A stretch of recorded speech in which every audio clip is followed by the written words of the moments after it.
এটা হ'ল যে অসমৰ আইন শৃংখলা, অসম আৰক্ষী, যি আৰক্ষীৰ স্মাৰ্ট পুলিচ বুলি নৰেন্দ্ৰ মোদী ডাঙৰীয়াই গুৱাহাটীৰ প্ৰশাসনিক যি আমাৰ ট্ৰেইনিং ইনষ্টিটিউট তালৈ আহি পেলাই সৰ্বানন্দ সোণোৱালৰ দিনত কৈছিল, যি আৰক্ষীয়ে ৰাষ্ট্ৰপতিৰ ফ্লেগ পাইছিল, সেই আৰক্ষী বৰ্তমানে অকামিলা হৈ পৰিছে নেকি, এইটো এটা ডাঙৰ প্ৰশ্ন। আৰু চৰকাৰে আৰক্ষী ইমান আমি নতুন নতুন বেটেলিয়ান খুলিলো, আমাৰ যোৱা সময়ছোৱাত পুলিচ মডাৰ্ণাইজেশ্যনৰ নামত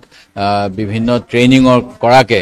আৰম্ভ কৰি লাচিত বৰফুকন একাডেমি কৰা হ'ল। এই গোটেইবিলাক কৰাৰ পিছত যদি জনসাধাৰণক কোৱা হয় যে বাছত যে লিখা থাকে যে পকেট মাৰৰ পৰা সাৱধান, আপোনাৰ সম্পত্তি আপোনাৰ নিজৰ দায়িত্বত, অসম চৰকাৰে এনেকুৱা এটা কাম কিয় কৰিব বিচাৰিছে? মুখ্যমন্ত্ৰী মহোদয়ে এই কথা ক'ব বিচাৰিছে নেকি যে যেনেকৈ শিক্ষা ব্যৱস্থা আৰু স্বাস্থ্য বিভাগ এতিয়া সমালোচনা কৰিলে কোৱা হয় যে ডক্টৰ হিমন্ত বিশ্ব শৰ্মাই কংগ্ৰেছৰ সময়ত শিক্ষা আৰু স্বাস্থ্য বিভাগ চম্ভালাৰ পিছতো হিউমেন ডেভেলপমেণ্ট ইণ্ডেক্স, যি আমাৰ ছাষ্টেইনেবল ডেভেলপমেণ্ট গ'ল, এইবিলাকৰ ক্ষেত্ৰত শেষৰ ফালৰ পৰা মানে শীৰ্ষত আছে, শেষৰ ফালৰ পৰা। ঠিক তেনেকৈ এতিয়া মুখ্যমন্ত্ৰী হোৱাৰ পিছত গৃহমন্ত্ৰী হিচাপে তেখেতে নিজৰ বিফলতা প্ৰমাণ কিয় কৰিব বিচাৰিছে, এই প্ৰশ্ন অসমৰ সকলো মানুহৰ মনলৈ আহিব। দ্বিতীয় কথাটো হ'ল যে এনেকৈ কোনো এটা বিশেষ জনগোষ্ঠীৰ বিৰুদ্ধে বিৰুদ্ধাচৰণ কৰিবলৈ তেখেতসকল ভাৰতীয় নাগৰিক, তেনেকৈ এটা বিশেষ জনগোষ্ঠীৰ হাতত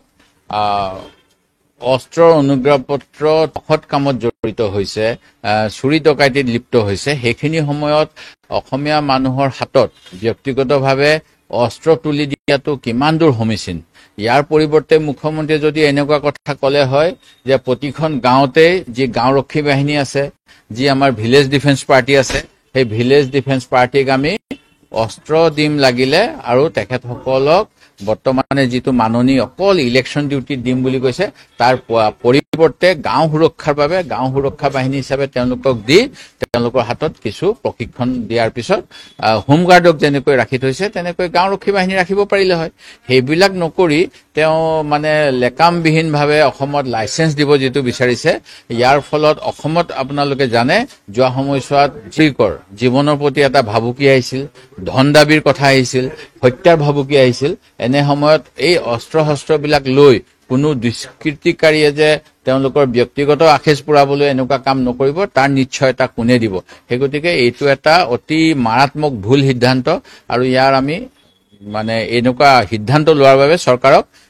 অতি কঠোৰ ভাষাৰে ধিক্কাৰ দিছোঁ।